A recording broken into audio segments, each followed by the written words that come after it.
हरियाणा की 84 वर्षीय मोहब्बत सिंह देश में कोरोना के पहले मरीज हैं जिन्हें एंटीबॉडी कॉकटेल ड्रग दी गई थी। मोहब्बत सिंह गुरुग्राम के मेदांता अस्पताल में अपना इलाज कर रहे थे और उन्हें मंगलवार को रोश इंडिया और सिप्ला की एंटीबॉडी कॉकटेल ड्रग दी गई थी।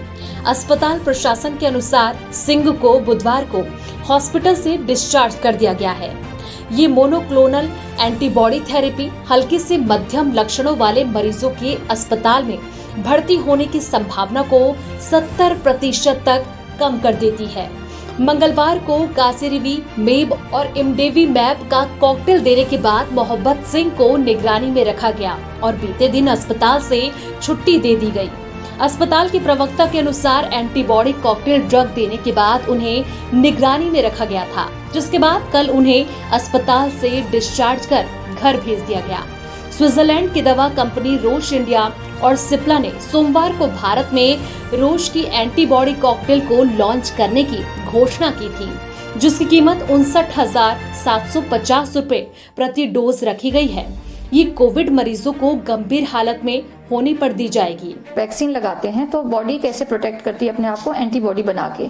सो साइंटिस्ट ने उन गुड एंटीबॉडीज को आइडेंटिफाई किया, फिर उनको लैब में मल्टीप्लाई किया, मल्टीपल टाइम्स उनको मल्टीप्लाई करके जिलियंस ऑफ कॉपीज बनाई उनकी। अब ये एक रेडीमेड जो इम्यूनिटी है वो तैयार हो जाती है और इसको कॉकटेल ऑफ एंटीबॉडीज इसलिए कहते हैं क्योंकि हम एक से ज्यादा एंटीबॉडी यूज कर रहे हैं ताकि म्यूटेंट्स पे इफेक्ट रहे, वायरस किसी भी तरह से बच के ना निकल पाए। सो ये कोविड के खिलाफ बनी हुई ऐसी एंटीबॉडीज हैं जो स्पाइक प्रोटीन्स के ऊपर बाइंड करके वायरस को न्यूट्रलाइज कर देती हैं ताकि जो वायरस है वो हेल्दी सेल्स को इन्फेक्ट ना कर सके। सो आप कह सकते हैं कि हाँ, ये कोविड के लिए स्पेसिफिकली बनी हुई थेरेपी है और जितना अर्ली इनटू डिजीज दिया जाता है उसका असर आता है।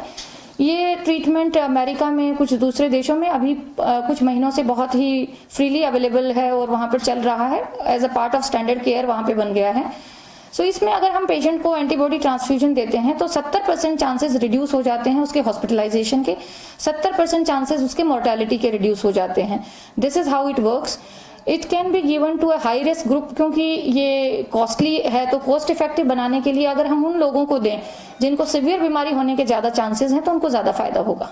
बता दें कि अमेरिका के पूर्व राष्ट्रपति को कोरोना से संक्रमित होने पर यही ड्रग कॉकटेल दिया गया था। भारत में इसके एक डोज की कीमत 59,750 रुपए है।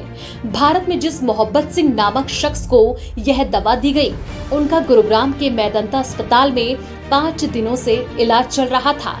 उन्हें मंगलवार को इस एंटीबॉडी कॉकटेल ड्रग की डोज दी गई और उसके बाद वह अपने घर चले गए। डॉक्टर त्रेहन ने कहा कि हम उनकी स्थिति पर नजर बनाए हुए हैं। देखिए, ये एक तरह की रेडीमेड इम्यूनिटी है जिसको हम पैसिव इम्यूनिटी कहते हैं। ये आपकी बॉडी में काम करेगी सिर्फ 3 से 4 सप्ताह तक, उसके बाद इसका असर नहीं रहता। मोस्टली हम इसको as a part of treatment use करते हैं। प्रिवेंशन के लिए भी कुछ देशों में ये यूज हो रहा है, तो अगर प्रिवेंशन के लिए यूज कर रहे हैं तो इसको बार बार लेना पड़ेगा। पर अगर therapeutic as a part of treatment हम ले रहे हैं तो एक बार इन्फेक्शन होने के बाद बॉडी अपनी नेचुरल इम्यूनिटी भी बनाएगी जो आपको प्रोटेक्ट करेगी। बट ये वैक्सीन से थोड़ा भिन्न है। वैक्सीन को हम प्रिवेंशन के लिए यूज करते हैं। वैक्सीन से आपकी एंटीबॉडी को बनने में वक्त लगता है और वो लंबे समय तक चलती है। वैक्सीन से बनी हुई एंटीबॉडीज, इसको बनने में वक्त नहीं लगता, जैसे ही आप इसको शरीर में डालते हैं ये अपना काम करना शुरू कर देती है, पर ये शॉर्ट लिव्ड है। सो इसको आप थेरेप्यूटिक पर्पज के लिए यूज कर सकते हैं। प्रिवेंशन के लिए अगर आप यूज करेंगे तो फिर इसके रिपीटेड ट्रांसफ्यूजन होंगे।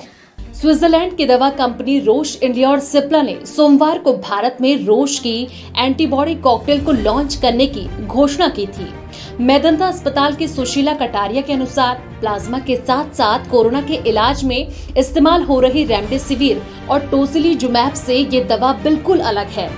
कोरोना के लक्षण के समय को कम करने के साथ साथ ही इसके इस्तेमाल से मृत्यु दर में भी कमी आती है। सुशीला कटारिया ने कहा कि इस दवा को देने के बाद मरीज के शरीर में जो एंटीबॉडी बनती है वो केवल 3 से 4 हफ्ते ही रहती है। हालांकि इस दौरान यह दवा वायरस के असर को पूरी तरह से कम कर देती है। देखिए, वो जो भी पेशेंट 65 साल से ज्यादा उम्र के हैं वो हाई रिस्क कैटेगरी में होते हैं। उनकी उम्र 84 साल है। अभी वो बिल्कुल ठीक चल रहे हैं, उनकी तबीयत ठीक है और हम टेली कंसल्टेशन के द्वारा उनकी सेहत को मॉनिटर कर रहे हैं। सो जो भी लोग इसमें एलिजिबिलिटी क्राइटेरिया ये है जो DCGI ने अप्रूव किया है, जो लोग 65 साल से ज्यादा उम्र के हैं जो डायबिटिक हैं, कोई भी उनकी उम्र हो, जो पेशेंट क्रोनिक किडनी डिजीज के पेशेंट हैं, जो इम्यून सप्रेस्ड पेशेंट हैं, कीमोथेरेपी ले रहे हैं, रेडियोथेरेपी ले रहे हैं, स्टीरॉइड्स ले रहे हैं, या ऑटो इम्यून प्रॉब्लम्स की वजह से जिनको कोई प्रॉब्लम है, वो सब लोग इसमें पेशेंट्स हो सकते हैं। 55 साल के लोग उसमें से किसी को एक भी कंडीशन है जैसे हाइपरटेंशन या हार्ट डिजीज या COPD, वो भी एलिजिबल कैंडिडेट्स होंगे। बच्चों में भी ये ट्रीटमेंट दिया जा सकता है। किन लोगों को हम नहीं दे सकते वो ये है जिसका डिजीज का ड्यूरेशन 10 दिन से ऊपर हो गया, उसमें ये काम नहीं करेगा, क्योंकि उस टाइम वायरस का रेप्लिकेशन बंद होके auto dysregulation of cytokine storm का खतरा रहता है। या जो लोगों को ऑलरेडी ऑक्सीजन पे आ चुके हैं सीवियर डिजीज की वजह से, जो हॉस्पिटल में एडमिटेड हैं, या जो लोग पहले ऑक्सीजन ले रहे थे पर कोविड के कारण जिनकी ऑक्सीजन की मात्रा बढ़ चुकी है, उनके लिए ये कारगर नहीं है। और जितना जल्दी लिया जाए उतना इफेक्टिव रहता है। कोविड कॉकटेल का अमेरिका और यूरोप में बड़े स्तर पर इस्तेमाल किया गया है। वहां के अनुभव बताते हैं कि संक्रमण के पहले 7 दिनों के अंदर कॉकटेल की खुराक देने पर ऐसे 70 से 80% लोगों को अस्पताल में भर्ती होने की जरूरत नहीं पड़ेगी, जो इलाज के लिए भर्ती होने जा रहे हैं। Bureau report, V news.